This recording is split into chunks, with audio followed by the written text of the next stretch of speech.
Hello students. तो आपका जो एसएससी जीडी का एग्ज़ाम था यहाँ पर 20 फरवरी का, तो फर्स्ट शिफ्ट का एग्ज़ाम हो चुका है आपका फाइनली समाप्त। तो जो भी क्वेश्चन पूछे गए उनके बारे में यहाँ पर डिस्कस करने वाले हैं, और जो भी उसमें एक्स्ट्रा फैक्ट बताने वाले हैं, सारे एक्स्ट्रा फैक्ट आपको ध्यान से याद कर लेना है या कॉपी में नोट कर लेना है, क्योंकि जो एग्ज़ाम का पैटर्न होता है, जिस तरह से जहाँ से क्वेश्चन पूछा जाता है उसी से रिलेटेड नेक्स्ट शिफ्ट में भी आपका क्वेश्चन देखने को मिलता है। तो चलिए शुरू करेंगे बिना टाइम वेस्ट किए, आज कौन कौन से क्वेश्चन पूछे गए। देखिए पहला जो क्वेश्चन जैसे कि यहाँ पर पूछा गया कि निम्न में से कौन सिंचाई के लिए नहर बनवाने वाला दिल्ली सल्तनत का पहला शासक बना हुआ था। देखिए दिल्ली सल्तनत की बात करें तो इसमें 5 साम्राज्य थे, आप सभी को पता होगा। पहला गुलाम रहा हुआ था, दूसरा खिलजी था, तीसरा आपका तुगलक वंश रहा हुआ था, और चौथा आपका सैयद था, और पांचवा कौन था, आपका लोधी वंश रहा हुआ था, जिसमें कि 1526 में पानीपत का द्वितीय युद्ध होता है और वहां से फिर दिल्ली सल्तनत समाप्त होती है और मुगल साम्राज्य शुरू होता है। तो सारे नहरों का जो निर्माण है वो करवाया गया था आपका यहाँ पर तुगलक काल में। तो यहाँ पर देखेंगे आपके तुगलक वंश में हुआ था। एक ही ऑप्शन आपका तुगलक का मिल रहा है, तो फिरोज शाह तुगलक आपका राइट आंसर हो जाएगा। तो ये बिल्कुल आसान हो गया आपके लिए, क्योंकि नहरों का जो सबसे ज़्यादा निर्माण हुआ है वो तुगलक वंश के समय पर हुआ था। इस तरह से जो है आपको यहाँ पर याद रखना है। नेक्स्ट आगे देखेंगे, आपका बात करेंगे, बाकी आपको एक्स्ट्रा फैक्ट के क्वेश्चन के यहाँ पर आपको मिल जाएंगे। नेक्स्ट है आपका क्वेश्चन, आपका ट्रॉफी से पूछा गया कि रंगा स्वामी कप जो राष्ट्रीय आपकी चैंपियनशिप है ये किसके विजेताओं को प्रदान करी जाती है। यानी कहीं ना कहीं आपसे पूछ लिया गया है कि आपका कप से रिलेटेड पूछा गया क्वेश्चन कि कौन सा कप किस खेल में दिया जाता है। देखिए अगर बात करें यहाँ पर रंगा स्वामी की, तो कई बार आपने देख रखा होगा, स्टैटिक का क्वेश्चन है, ऐसा कोई क्वेश्चन नहीं आज के एग्जाम में जो पिछले एग्जाम से ना आया हो। 10 से 15 क्वेश्चन आपके पिछले ही जीडी के एग्जाम में यहाँ पर पूछे गए जिन्होंने प्रीवियस ईयर कर रखा होगा। तो यहाँ पर आपका जो राइट आंसर हो जाएगा वो हॉकी हो जाएगा, यानी कि हॉकी जो है इसका संबंध है रंगास्वामी कप से। नेक्स्ट अगर आपको बताएं तो यहाँ पर आपका थॉमस कप अगर आपसे कभी पूछ ले, थॉमस कप भी आपको याद रखना है। तो थॉमस कप जो है वो आपका बैडमिंटन से संबंधित हो जाता है। डूरंड कप अगर आपसे पूछ ले तो डूरंड कप आपका फुटबॉल से होता है संबंधित। आपसे संतोष ट्रॉफी पूछ ले तो ये भी आपका फुटबॉल से संबंधित होता है। आपसे अगर रणजी ट्रॉफी पूछ लेता है तो रणजी ट्रॉफी भी जो ये आपकी क्रिकेट से होती है। तो इस तरह से जो है आपको ट्रॉफी याद रखनी है। नेक्स्ट आगे देखेंगे, नेक्स्ट देखिए समाज से क्वेश्चन ऑलमोस्ट देखने को मिल जाते हैं। तो आपके समाज 4 से 5 हैं, आपको सारे याद कर लेना। देखिए आपका पूछा है कि सत्य शोधक समाज की स्थापना किसने करी हुई थी। देखिए सत्य शोधक जो समाज था वो आपकी जो स्थापना करी गई थी ज्योतिबा फुले के द्वारा। और अगर कभी वर्ष पूछ लेते हैं कब किया गया तो 1873 यानी कि 1873 में जो है ज्योतिबा फुले के द्वारा सत्य शोधक समाज की स्थापना करी गई थी। अगर आपसे प्रार्थना समाज की बात करें तो प्रार्थना समाज की स्थापना 1867 में करी गई थी आत्माराम पांडुरंगा के द्वारा। इसके बाद अगर आपसे ब्रह्म समाज पूछ लिया जाए तो 1928 में करी गई थी ब्रह्म समाज की स्थापना राजा राम मोहन रॉय के द्वारा। इसके बाद एक और समाज बच जाता है जो कि होता है आर्य समाज, यानी कि जो आर्य समाज है उसकी स्थापना करी गई थी यहाँ पर दयानंद सरस्वती के द्वारा, और बॉम्बे में करी गई 1875 में। तो ये 4 समाज याद रखना है जिनका आगे एग्जाम में जरूर क्वेश्चन इनमें से देखने को मिलेगा। बाकी आपको जैसे पीवाईक्यू खरीदना चाहते हैं, पीवाईक्यू जो आपको यहाँ पर खरीदना चाहते हैं 2022 के सारे क्वेश्चन विद ऑप्शन, उसके साथ में एक्स्ट्रा फैक्ट की जो पूरी ई बुक है, पूरी ई बुक यहाँ पर हमने तैयार कर दी है। और उस ई बुक में जो है आपको डिस्क्रिप्शन में आपको व्हाट्सएप नंबर दिया होगा, या आप लिंक से भी जाकर के परचेज कर सकते हैं, या फिर आपको व्हाट्सएप नंबर आप डिस्क्रिप्शन में जाकर देखेंगे तो मिल जाएगा, या फिर आप कमेंट बॉक्स में जाकर के देख सकते हैं, कमेंट आपको पिन कर दिया गया। तो वहाँ से आप 2000 जो आपके यहाँ पर 23 का एसएससी जीडी का एग्जाम हुआ था सारे क्वेश्चन विद एक्स्ट्रा फैक्ट आपको मिल जाएंगे। सबसे ज़्यादा क्वेश्चन उसी से पूछे गए क्योंकि इसमें रिपीटेड क्वेश्चन ही पूछे जाते हैं। नेक्स्ट जो क्वेश्चन यहाँ पर देखने को मिला कि कांग्रेस का पहला अधिवेशन कहाँ पर आयोजित किया गया था। देखिए कांग्रेस की बात करें तो 1885 में पहली चीज तो इसकी स्थापना हुई थी, और इसका जो पहला आयोजन हुआ था वो आयोजित किया गया था बॉम्बे में, जिसकी बात करें। और इसके कभी आपसे ये भी पूछ सकता है कि पहले अध्यक्ष कौन रहे हुए थे। तो व्योमेश चंद्र जो थे, व्योमेश चंद्र बैनर्जी जो थे वे कांग्रेस के पहले अध्यक्ष थे। 1985 में पहला अधिवेशन होता है बॉम्बे में आपका होता है। और पहली महिला अगर आपसे कभी पूछा जाए कि कांग्रेस के अधिवेशन की पहली महिला कौन थी तो एनी बेसेंट हो जाएंगी। और अगर आपसे कभी पहली भारतीय महिला पूछ लिया जाए तो पहली जो भारतीय महिला होंगी वो सरोजनी नायडू हो जाएंगी। और सरोजनी नायडू ने कानपुर का जो अधिवेशन था उसमें अध्यक्षता करी हुई थी। बाकी अगर आपसे महात्मा गांधी के बारे में भी कई बार पूछ लेते हैं तो ये 1925 का अधिवेशन रहा हुआ था, जो कि बेलगाम में हुआ था, यानी कि बेलगाम अधिवेशन था जिसमें कि महात्मा गांधी ने किया हुआ था। तो ये सारी चीजें आपको जितने फैक्ट बता रहे हैं याद रखना है, इनसे क्वेश्चन आपको आगे फंसने वाला है। नेक्स्ट आगे देखेंगे।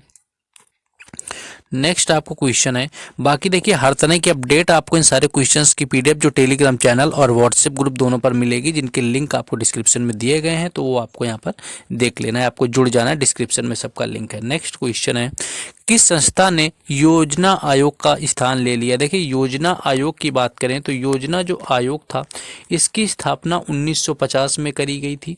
इसके जो अध्यक्ष होते हैं वो प्रधानमंत्री होते हैं, और पहली जो इसकी योजना थी उसके अध्यक्ष जवाहरलाल नेहरू थे। और योजना आयोग के अगर पहले उपाध्यक्ष की बात करी जाए, पूछ लिया जाए, क्योंकि कई बार पूछा गया कि पहले उपाध्यक्ष कौन थे, तो गुलजारी लाल जो थे नंदा, ये पहले उपाध्यक्ष थे योजना आयोग के। 2014 में नीति आयोग का गठन करा जाता है और 2015 में इसकी शुरुआत करी जाती है, यानी कि नीति आयोग की 2015 में शुरुआत होती है। तो ये योजना आयोग की जो जगह लेने वाला था वो था आपका नीति आयोग। नीति आयोग ने क्या किया था, जगह ले ली थी, जिसकी शुरुआत 2015 में करी गई थी प्रधानमंत्री नरेंद्र मोदी जी के द्वारा। बाकी हो सकता है आपका इससे अगर कभी आपका फुल फॉर्म पूछ ले तो national institution for transforming India, हो सकता है आपका फुल फॉर्म वगैरह पूछा तो national institution for transforming India आपका राइट आंसर हो जाएगा।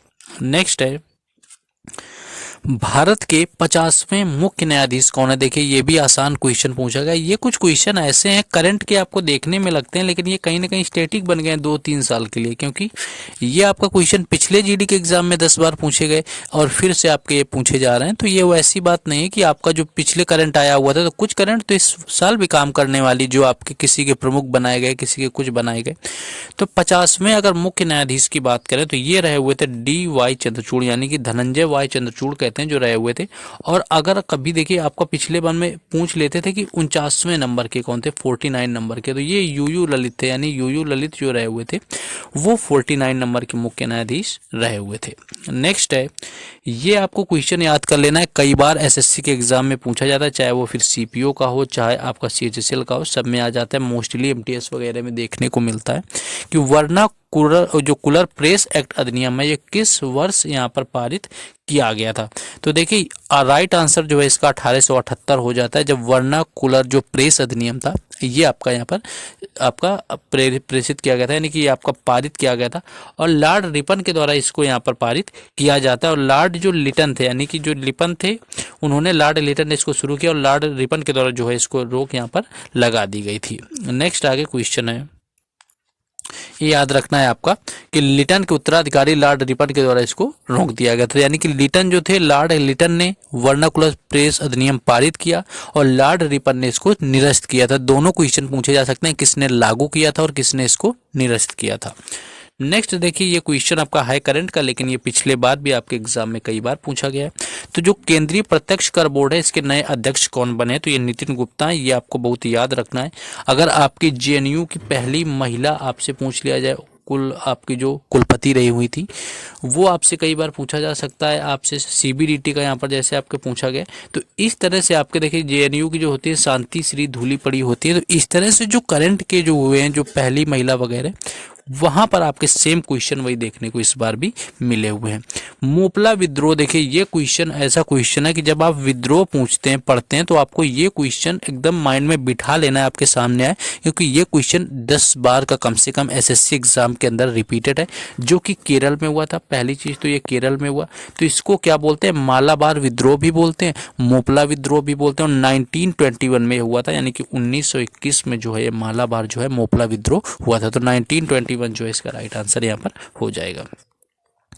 नेक्स्ट क्वेश्चन है, भारतीय संविधान का कौन सा अनुच्छेद उच्च न्यायालयों के लिए रिट जारी करने का अधिकार देता है? देखिए उच्च न्यायालय में रिट जारी करने का आपसे अधिकार पूछा गया, यानी आर्टिकल आपका क्या पूछा गया है, 226, यानी कि आर्टिकल 226 से यहाँ पर पूछा गया। यही जब सुप्रीम कोर्ट की बात होती है कि किस अनुच्छेद के तहत जारी किया जाता है, तो वो आपका अनुच्छेद 32 यानी कि अनुच्छेद 32 हो जाता है। अनुच्छेद 32 के तहत जो है यहाँ पर जारी किया जाता है। नेक्स्ट आपका देखेंगे, नेक्स्ट आपका देखिए जनधन योजना के बारे में बात करेंगे कि प्रधानमंत्री जनधन योजना की शुरुआत कब हुई थी। देखिए जनधन योजना क्या थी, पहली चीज तो 2014 में शुरू हुई थी और कई बार पूछी जाती है आपकी यहाँ पर एक और आपकी स्टार्टअप इंडिया पूछी जा सकती है। स्टार्टअप इंडिया की शुरुआत हुई थी 2016 में और पिछली बार कई बार एग्जाम में पूछी गई जीडी की स्टार्टअप इंडिया कौन सी है, तो किस साल आई हुई थी 2016 में।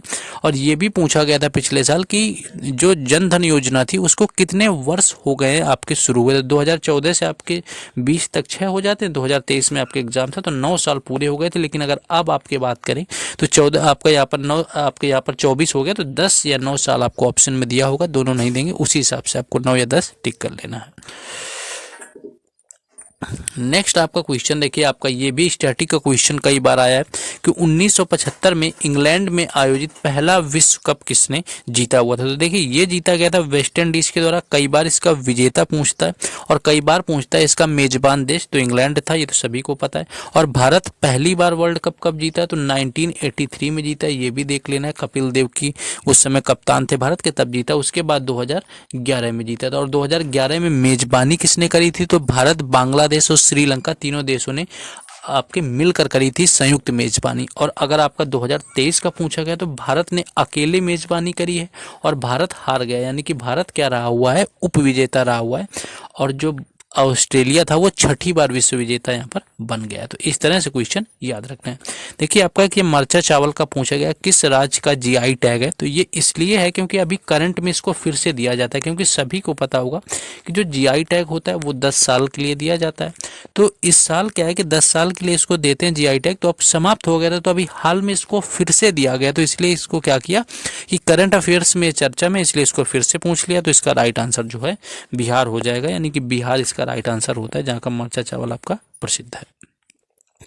नेक्स्ट है कि मोपिन आपका 10 बार का रिपीटेड क्वेश्चन है कि मोपिन बुरी आत्माओं के भगाने का त्यौहार किस राज्य में मनाया जाता है। तो देखिए मोपिन पहली चीज तो बुरी आत्माओं को भगाने का त्यौहार है। दूसरा मनाते कहाँ इसको, तो मनाया जाता है अरुणाचल प्रदेश में। और कौन से जनजाति के लोग मनाते हैं अगर इसकी बात करी जाए तो गालो जनजाति इसका राइट आंसर हो जाता है। अगर ये पूछा जाए जनजाति तो गालो जनजाति के द्वारा इसको मनाया जाता है। नेक्स्ट क्वेश्चन है कि भारतीय संविधान के अनुच्छेद 280 के तहत किसकी स्थापना करी गई थी। तो आर्टिकल देखिए 280 यहाँ पर पूछा गया, तो 280 में क्या है कि आपका वित्त आयोग की स्थापना होती है। वर्तमान में अगर वित्त आयोग के अध्यक्ष पूछ लिया जाए तो वो एनके सिंह हो जाते हैं, यानी कि जिनको नंद किशोर सिंह कहते हैं। बाकी अगर आपसे पहला पूछ लिया जाए कि पहले कौन थे, तो पहले रहे हुए थे केसी नियोगी, यानी कि पहले जो थे वो केसी नियोगी रहे हुए थे, क्योंकि स्टैटिक का क्वेश्चन है, पहला भी यहाँ पर पूछ सकते हैं। नेक्स्ट आगे देखेंगे, नेक्स्ट कुछ क्वेश्चन और आपके ऐसे ही पता चले, हो सकता है आपके एग्जाम में ना आए हों, अगर आए हों तो आपको देख लेना है, आपको बताना है और राइट क्वेश्चन। एक आपका हेमिस त्योहार पूछा गया, अगर आपका ये पूछा गया तो ये लद्दाख में होगा। इसके साथ साथ एक आपका मोहिनी अट्टम नृत्य पूछा गया, बिल्कुल आसान जैसे लोग बता रहे थे, तो ये केरल में हो जाएगा अगर आपका पूछा गया। इसके अलावा भाखड़ा नागल परियोजना आपकी किसकी संयुक्त परियोजना, तो ये हिमाचल प्रदेश और पंजाब की हो जाएगी। किस नदी पर बनी अगर ये पूछा जाए तो सतलुज नदी पर बनी हुई है। इसके साथ आपका पानीपत का अगर दूसरा युद्ध पूछा गया तो 1526 आपका बाबर और यहाँ पर इब्राहिम लोधी के बीच में हुआ था, ये आपको याद रखना है। नीति निर्देशक तत्व से अगर आपका पूछा गया कहाँ से लिए गए हैं, तो नीति निर्देशक तत्व आपके आयरलैंड से लिए गए हैं, मौलिक अधिकार अमेरिका से लिए गए हैं और मौलिक कर्तव्य आपके रूस से लिए गए हैं। तो इस तरह से आपको सारी चीज़ें याद रखनी, क्योंकि क्वेश्चन पूछे जा सकते हैं। इसके साथ साथ भारत रत्न से सम्मानित आपका पूछे गए थे शहनाई वादक, अगर आपका ये सच में पूछा गया था तो बिस्मिल्लाह खां इसका राइट आंसर हो जाएगा। बिस्मिल्लाह खां को सम्मानित किया गया था 2001 में और इनके साथ ही सम्मानित किया गया था लता मंगेशकर को, तो ये आपको याद रखना है। बाकी आपको ऐसे ही कुछ क्वेश्चन और पूछे गए थे, शायद एक और लोग बता रहे थे कि आईने अकबरी का लेखक कौन है, तो आईने अकबरी के लेखक जो हैं वो अबुल फजल रहे हुए थे। तो ये सारे क्वेश्चन जो ऑलमोस्ट बाद में बताए ये भी क्वेश्चन मिले थे, तो हो सकता है कि इनमें से कुछ क्वेश्चन ना सही हो, लेकिन ऑलमोस्ट जो पहले वो सारे क्वेश्चन जेन्युइन है। तो जिनका एग्जाम था आज फर्स्ट शिफ्ट में तो वो लोग बताएंगे कि, और कमेंट करके जो भी कर सकते हैं। बाकी शेयर कर देना ज़्यादा से ज़्यादा लोगों के पास में, आप थोड़ा सपोर्ट दिखाएंगे। और बाकी PYQ अगर लेना चाहते हैं 2023 के सारे, तो PYQ के लिए क्या करना है कि आपको कमेंट में पिन करके लिंक दिया गया है उससे जाकर के ले सकते हैं, या व्हाट्सएप नंबर पर कांटेक्ट करके आप डायरेक्ट भी परचेस कर सकते हैं। इसके अलावा या डिस्क्रिप्शन में भी आपको परचेस करने के तरीके बताए गए हैं। बाकी अब हर शिफ्ट का एनालिसिस यहाँ पर होगा। बस एक ही रिक्वेस्ट है कि then do subscribe the channel, like the videos and share also. Thank you.